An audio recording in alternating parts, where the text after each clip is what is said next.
ओम नमो भगवते वासुदेवाय। अब तक श्रीमद् भागवत कथा के 10वें स्कंद के 34 अध्याय हम आपको सुना चुके हैं। आज 35वां अध्याय।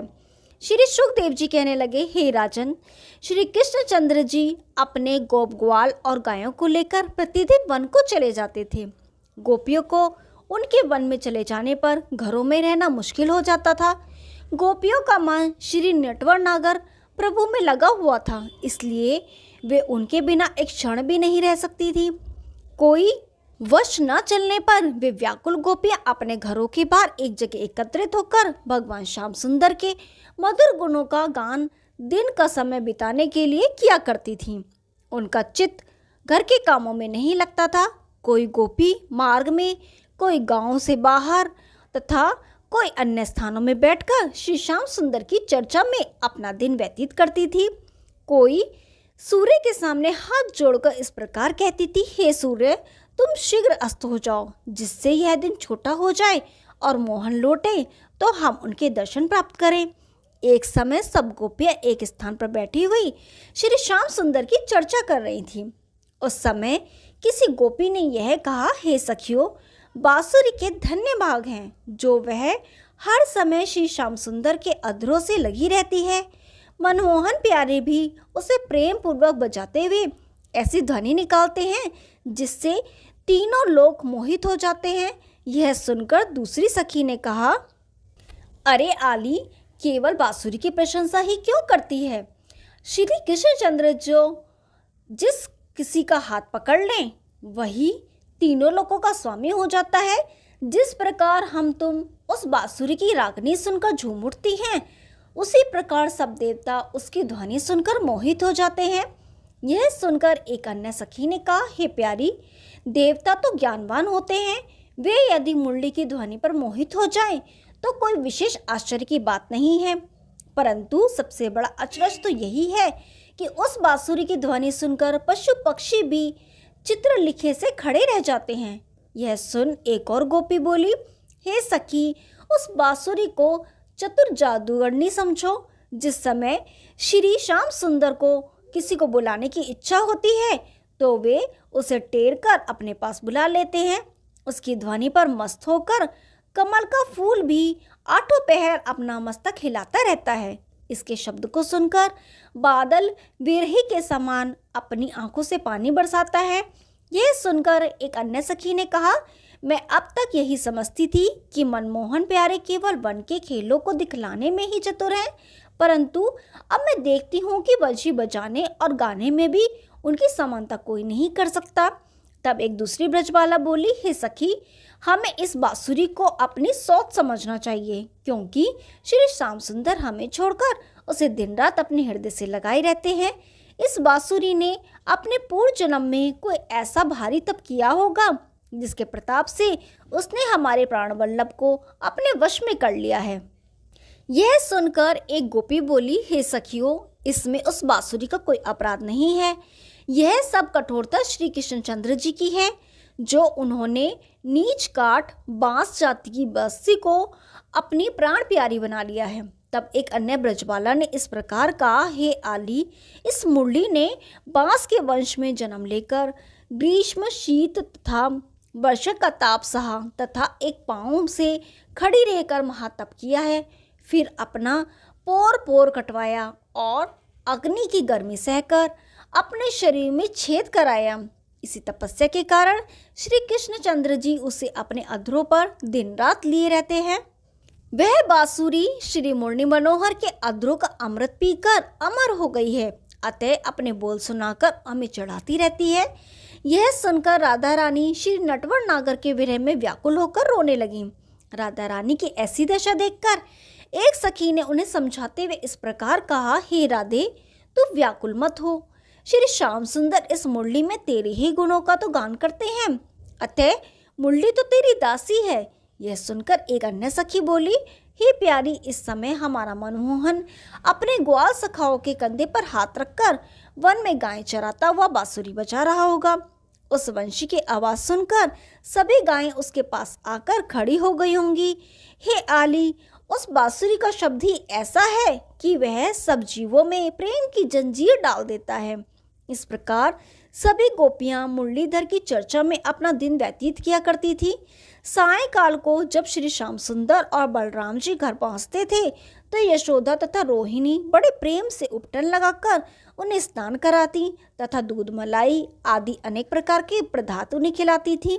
श्री कन्हैया जी अपने ग्वाल बालों के सहित भोजन करते थे। एक दिन कृष्णचंद्र जी ने अपने मन में यह विचार किया कि मैंने रासलीला के समय अंतर्धान होकर राधा रानी आदि गोपियों को अपने विरह का बहुत कष्ट दिया, अतः अब उसके बदले मुझे राधा रानी से क्षमा मांगकर उनको सुख प्रदान करना चाहिए।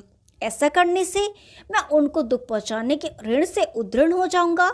अस्तु एक दिन जब राधा रानी अपने घेवर वन में बैठी हुई थी, उस समय श्री कृष्णचंद्र जी ने वहां पहुंचकर उन्हें अपने कंठ से लगा लिया। उस समय मुरली मनोहर की माया में भ्रमित होकर राधा रानी ने श्री कृष्ण जी के कंठ में पड़े हुए रत्न जटित आभूषणों के अंगों में अपने प्रतिबिंब को देखकर यह समझा अब मुरली मनोहर ने इस दूसरी सुंदरी से प्रेम कर लिया है और जलाने के लिए ही मेरे पास आए हैं।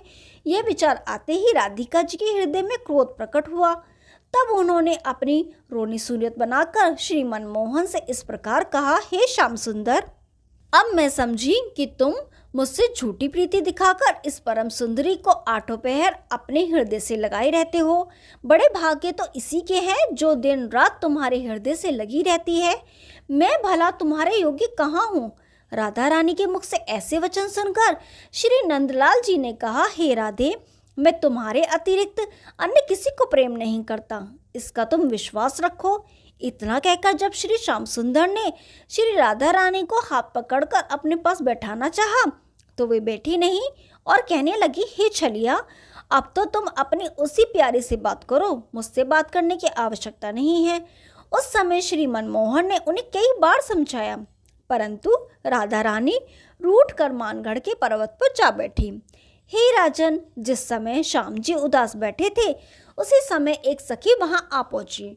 उसने उनको उदास देखकर इस प्रकार पूछा, हे श्याम सुंदर, आज क्या बात है जो तुम इस प्रकार उदास और व्याकुल दिखाई दे रहे हो? यह सुनकर श्याम ने उत्तर दिया, हे प्यारी, आज राधिका मेरे आभूषणों के रत्नों में अपना प्रतिबिंब देखकर उसे दूसरी स्त्री समझकर मानकर बैठी है, सो तू उसे समझा। इतना कहकर जब श्री नंदलाल जी ने अपने आंखों में आंसू भर लिए तब उस सखी ने यह कहा, हे मनमोहन, तुम संकेत वन पर चलो, मैं राधा प्यारी को समझा बुझाकर अभी वहां लिए आती हूँ। यह सुनकर श्री कृष्ण जी संकेत वन की कुंज में पहुंचे। तब उस सखी ने राधा रानी के पास जाकर कहा, हे प्यारी, तुम्हें श्याम सुंदर ने बुलाया है। राधा रानी ने उत्तर दिया, हे सखी, वे मुझसे प्रीति नहीं रखते। सखी बोली, हे राधे, तू जिनकी वस्तु को उधार मांगकर ले आई है वे वन में श्री श्याम सुंदर को घेर कर खड़े हुए हैं। ऐसी स्थिति में तुझे यहाँ मान करके नहीं बैठना चाहिए। यह सुनकर राधा रानी ने पूछा, मैं किसकी क्या वस्तु मांग कर ले आई हूँ, तनिक बता तो। तब सखी कहने लगी, हे राधे, तू कमल की कोमलता, चंद्रमा का रंग, हिरण्य की आंखें, चीते की कमर, हाथी की चाल तथा अनार के दांत उधार लाई है। सो वे सब अपनी वस्तुएं इस श्याम सुंदर से वापस मांग रहे हैं।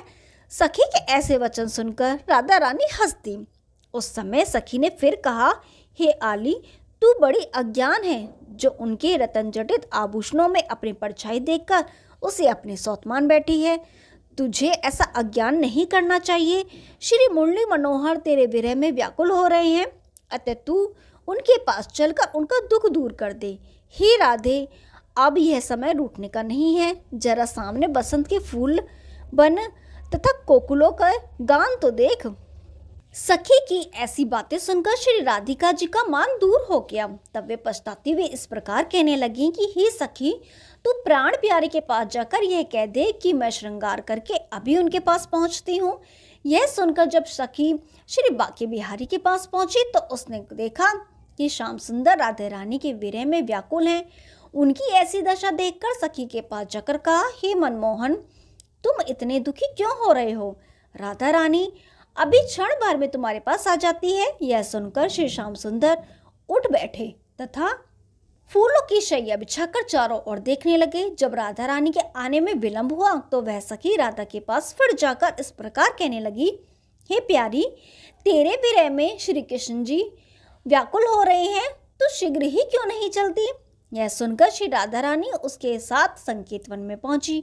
उस समय श्री कृष्णचंद्र जी ने अत्यंत प्रसन्न होकर सखी की सराहना की और श्री राधिका जी को हृदय से लगाकर उनका बहुत स्नेह से सत्कार किया।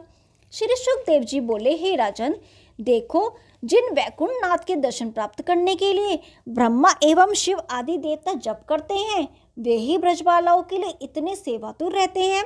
यह ब्रज गोपियों का ही सौभाग्य है।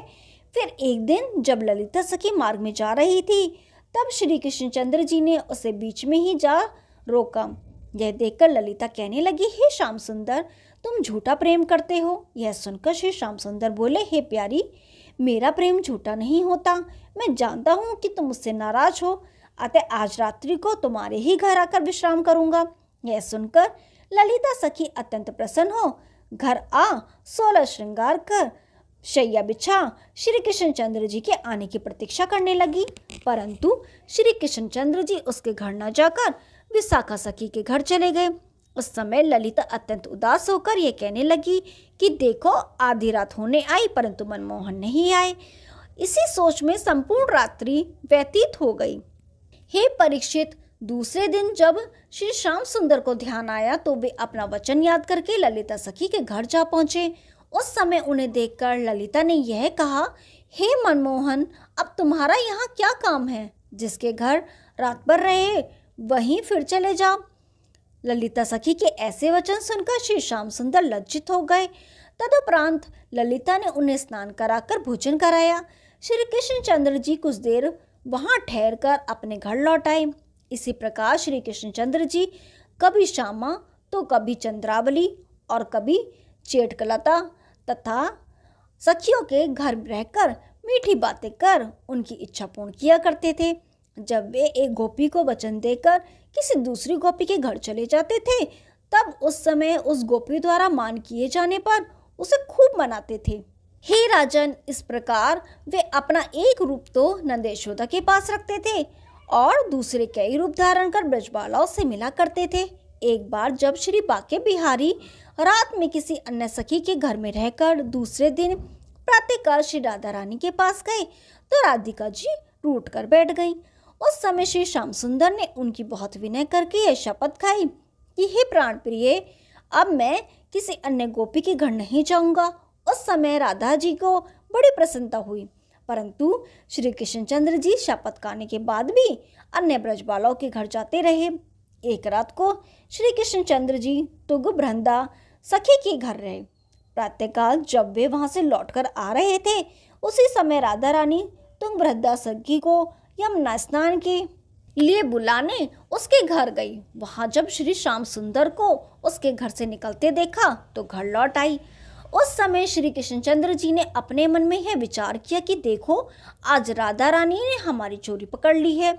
अस्तु, जब श्री कृष्णचंद्र जी को राधा जी से भेंट किए बिना नहीं रहा गया, तब वे कई सखियों को साथ लेकर उनके घर मनाने के लिए पहुंचे। उस समय श्री राधा रानी ने क्रोध करके कहा, हे श्याम सुंदर, तुम रात के समय घर घर घूमते हो, फिर मुझसे प्रीति दिखाने यहाँ क्यों आए हो? तुम्हें मन में लज्जा नहीं है? हे परीक्षित, श्री मुरली मनोहर के विनय करने तथा सखियों के समझाने पर भी जब राधा रानी नहीं मानी तो सखियों ने इस प्रकार कहा, हे राधे, तू अपने 4 दिन के रूप पर अभिमान मत कर। देख, श्री श्याम सुंदर तेरे पास आए हैं, अतः तू हंसकर बोल। घर आए हुए का इस प्रकार अपमान नहीं किया जाता है। यह सुनकर राधा जी ने उत्तर दिया, हे गोपियों, जिनके घर ये रात भर रहे उसी के यहाँ जाए। अभी 4 दिन पहले इन्होंने शपथ खाई थी कि मैं किसी के घर नहीं जाऊंगा, परंतु आज ही मैंने अपनी आंखों से इन्हें तुंगभद्रा सखी के घर से निकलते देखा है। इसलिए ऐसे से प्रेम करके कौन अपना मान घटाए। इस प्रकार जब सखियों के मनाने पर भी श्री राधा रानी नहीं मानी, तब उन्होंने श्री मुरली मनोहर से कहा, हे प्यारे, हम तो समझाते समझाते हार गईं, अब तुम स्वयं जाकर उन्हें मनाओ। इतना कहकर सब सखियां अपने अपने घर चली गईं। तब श्री नंदनंदन भी राधा के घर से निकलकर बाहर चले गए।